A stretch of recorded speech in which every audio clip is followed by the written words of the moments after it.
Hey guys, today I'm going to tell you how to fix auto rotate is not working in Samsung Galaxy A17, A37 or A57.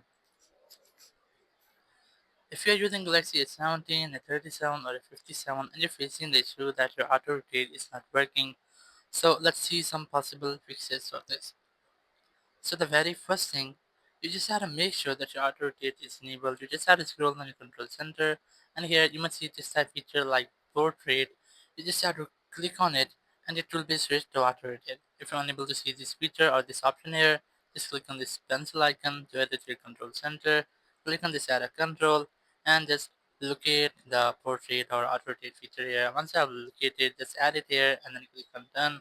Now you have to enable the auto rotate first to use it. Once you have enabled, now you have to use your auto rotate. But the main thing you have to keep in mind that your auto rotate won't work on your home screen. Like if you are using, you have enabled your auto rotate from here, and you are trying to use it on your home screen, so you are unable to do that. Like whenever I rotate my phone, it won't rotate my screen.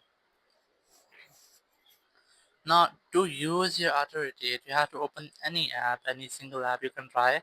Let's say I'm gonna open my settings. Now, just scroll down, or rotate your screen, and your phone screen will be rotated. So in this way, you can use your auto rotate feature.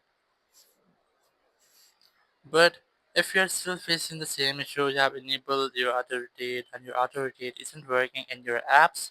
So let's see how can you fix the issue. It might be a software glitch which can be easily fixed by updating your software. Just go to your settings app here, go to software update section, click on check for updates, make sure you're connected to internet, and just try to check for the pending software updates.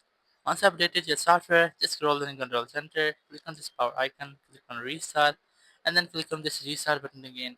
It will completely restart your phone. So if there will be any technical error, any software glitch, any issue, it might be fixed in the steps. After that, you will not get this issue again. Thank you very much for watching the video. Until next video, bye bye.